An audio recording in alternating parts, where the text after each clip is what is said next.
Hola,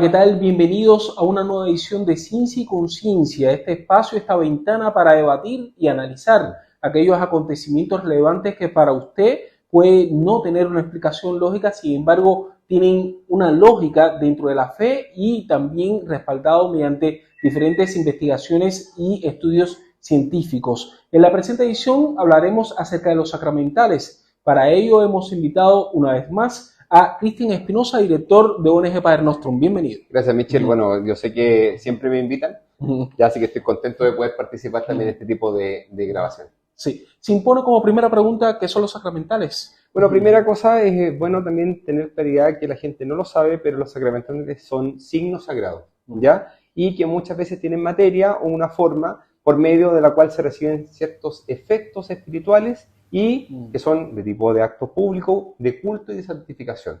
Si nosotros quisiéramos decir de por medio, los sacramentales no solamente son cosas, sino también pueden ser acciones, ¿ya? Y que todo funciona explícitamente por la intercesión de la Iglesia.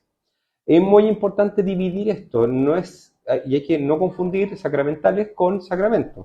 Los sacramentos son instituidos por Cristo y los sacramentales son instituidos por la Iglesia. Así. En tal sentido, ¿cuáles son los sacramentales que existen? A ver, primero, los sacramentales en sí hay diversos, ya hay algunos símbolos materiales particulares y, por ejemplo, como el agua bendita, ya la sal exorcizada o la sal bendita, el aceite bendito, también hay objetos religiosos que se ocupan, por ejemplo, como las cruces, las medallas, ya los rosarios, también hay otras acciones puntuales, por ejemplo, como la bendición, que es una acción particular, donde una de las más importantes, la señal de la cruz, etc. Sí, hecha este tipo de aclaración, sería bueno también abordar para qué se ocupan normalmente estos sacramentales. A ver, Teresa de Ávila, que es doctora de la Iglesia, tenía una fe profunda en el poder explícito del agua bendita. Y ella personalmente usaba esta agua para expulsar y repeler las tentaciones. Es súper importante entender que, bueno, y en palabras de ella misma, decía que sé por propia experiencia que no hay nada mejor que el agua bendita para expulsar al demonio de nuestro lado.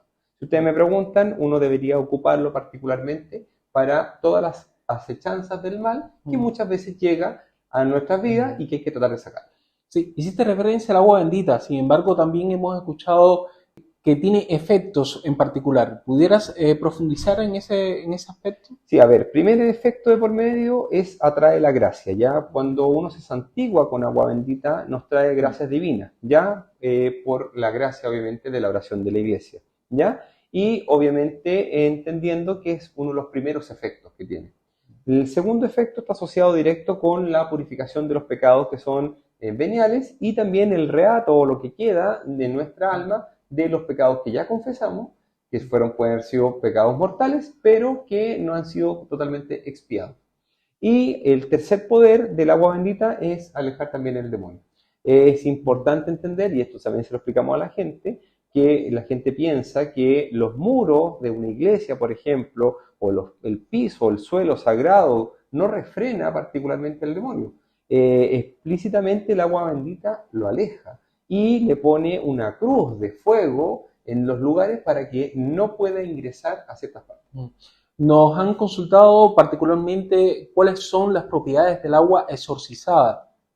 A ver, es muy importante entender de que vamos a dividir lo que es el agua bendita y el agua bendita exorcizada. El agua bendita es el ritual que normalmente vemos a los sacerdotes. Claro. El sacerdote viene, bendice el agua y hace con un ritual específico. Y esta agua bendita nos ayuda, como ya te contaba, para las insidias del maligno, ¿cierto? Las tentaciones, y también nos da una protección divina. Y si aparte damos un rito específico de exorcismo del agua, es decir, se le aplica esta plegaria de exorcismo, ahuyenta particularmente todos los poderes del demonio, como particularmente en situaciones o en casas, para que pueda ser extirpado y expulsado. ¿Ya? En definitiva, aumenta las gracias divinas, protege las casas y otros lugares donde moran muchas veces los fieles y que también hay asechanzas del mal. Existen otros sacramentales que también son materiales exorcizados, como el caso del aceite. ¿Pudiera profundizar un poquito al respecto? A ver, sí, la lógica que pasa es que el aceite también se bendice y, por ejemplo, el padre Gabriel Amor, un exorcista connotado mundialmente, decía que el aceite es bueno para la salud del alma y del cuerpo. Y ahí recordaba particularmente de que el aceite podía, y Jesucristo lo mandaba de esta forma, de imponer las manos en los enfermos y ungiéndolos también con aceite. ¿Qué es lo que pasa? Cuando ese aceite también se exorciza, también posee propiedades donde separa al cuerpo también de las adversidades.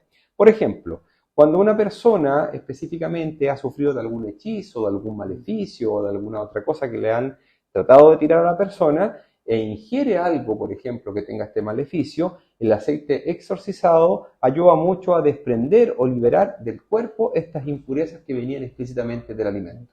Y puede ser que el alimento ya haya pasado digestivamente por el cuerpo, pero lo espiritual queda. Entonces eso también ayuda a desprenderlo. Pero también existe la sal exorcizada. Exactamente. A ver, el sacerdote tiene la posibilidad también de exorcizar o hacer un rito particular de bendecir y exorcizar la sal, perdón. Y la lógica que pasa es que esto funciona para proteger los lugares de la influencia del mal. Y la dinámica que pasa o cómo se ocupa normalmente debería ser poniéndolo en las ventanas, por ejemplo, o en las puertas, o poniendo en los 4 puntos cardinales de la casa. ¿Para qué? Para que el mal no ingrese a la casa. Hemos hablado un poquito acerca de aquellos materiales, pero ¿qué milagros se ha datado en el agua bendita? A ver, es importante entender, voy a hablar del agua bendita que está en Lourdes, que es un santuario muy conocido, donde lo visitan más de 8 millones de peregrinos, ¿ya? Y la idea más práctica es que solo en Lourdes se han tasado o visto particularmente más de 7.000 casos de cura que son tipos inexplicables. Pero los que ya se han declarado formalmente como milagros oficiales ha sido el 1%, es decir, 70 de esos 7.000 casos ya se declararon como milagros oficiales. ¿Qué es lo que podemos decir explícitamente? Es importante entender de que los milagros se tienen que datar de una forma y hay un procedimiento para eso. Hechos de sanación, actos de sanación que han llamado la atención de la ciencia y que han devenido en estudios y también investigaciones en particular. ¿Pudiera profundizar al respecto? Sí, de todas maneras, bueno, la idea más práctica es también para que la gente lo sepa cómo se data un milagro. En este escenario de este tipo de milagro, se toma una comisión que está compuesta por cientos de médicos que son de todo el mundo y muchos de ellos son ateos. Ellos analizan particularmente el estudio y lo primero que descartan es cualquier componente nervioso, histérico o alguna simulación de la persona.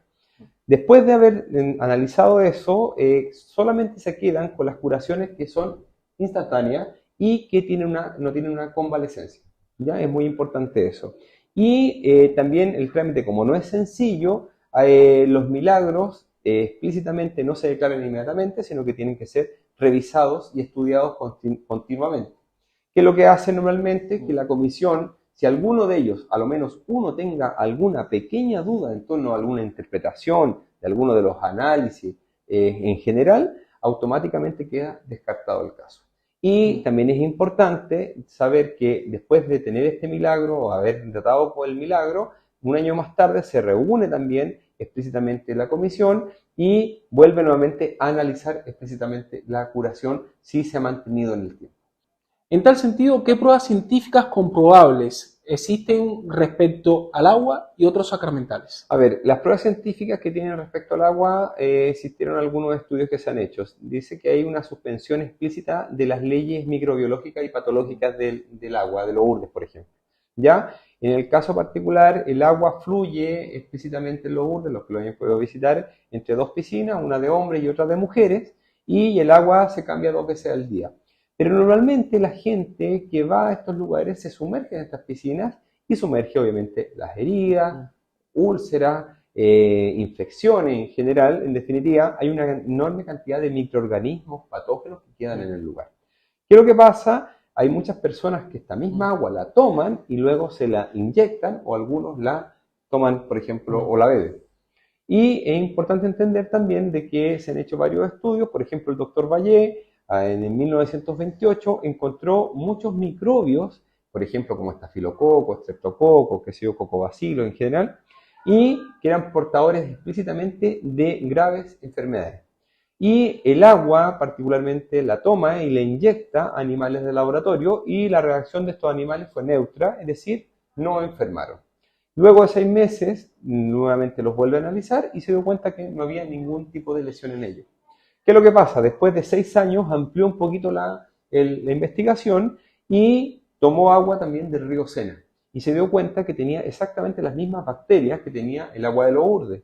Y lo que hizo particularmente, inyectó a 6 ratones, donde 3 de ellos murieron inmediatamente o en pocas horas. Por tanto, concluye que el agua de Lourdes es inocua y tiene la capacidad también de contener particularmente los bacilos que son peligrosos. Es importante destacar que después de este estudio hubo una declaración también de 300 médicos que firmaron que las leyes microbiológicas y patológicas están inexplicablemente suspendidas en las piscinas de Lourdes. En otro particular, preguntarte por los ritos. ¿Cuál es la eficacia, por ejemplo, de la señal de la luz y también de la bendición? A ver, la señal de la cruz es importante entender también que es mucho más efectiva incluso que diferentes tipos de desinfección, ¿ya? Por ejemplo, se ha dado cuenta los estudios que se han hecho que mata microbios patógenos. Y explícitamente no solamente el agua del grifo, es decir, el agua, por ejemplo, de lagos o de mares puntualmente. Y también aparte de eso, se revisó en el laboratorio de medicina industrial y naval el agua bendita explícitamente después, antes y después de la bendición. Y resultó que si uno explícitamente hacía la bendición o la señal de la cruz y rezaba un Padre Nuestro explícitamente sobre el agua, el número de bacterias malignas disminuía 100 veces.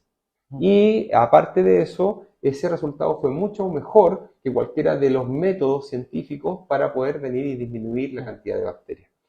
Por tanto, la recomendación que se hace siempre es bendecir cualquier tipo de alimento o bebida, no solamente por el valor espiritual, sino también por el carácter preventivo.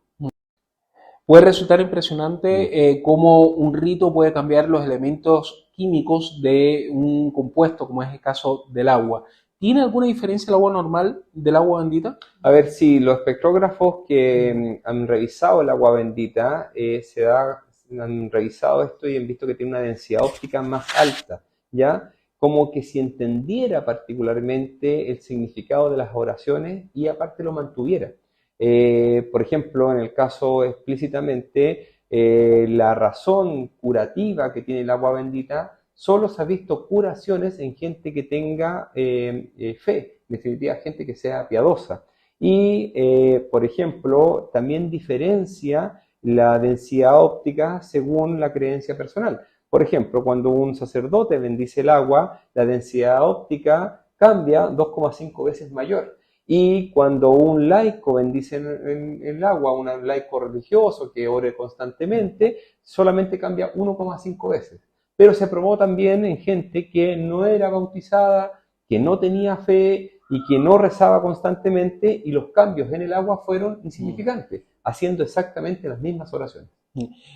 Datos que en lo cuantitativo marcan un antes y un después. ¿Algo más que agregar sobre este particular? Solo decirle a la gente que los sacramentales en sí deberían ocuparlos constantemente, yo los ocupo constantemente, y también los promuevo. Y es importante también a la comunidad en general, que pueda ocuparlos, porque hoy día estamos con un mundo que está convulsionado y necesitamos protección. Protección de lo físico, ¿cierto? Y también de lo espiritual, porque lo que no conocemos tenemos que también proteger. Con los sacramentales como protagonista de esta presente edición de Ciencia y Conciencia, y con la invitación a que se suscriba a nuestro canal y que nos espere en una próxima edición y también comparta sus criterios sobre este y otros temas, nos despedimos en esta ocasión.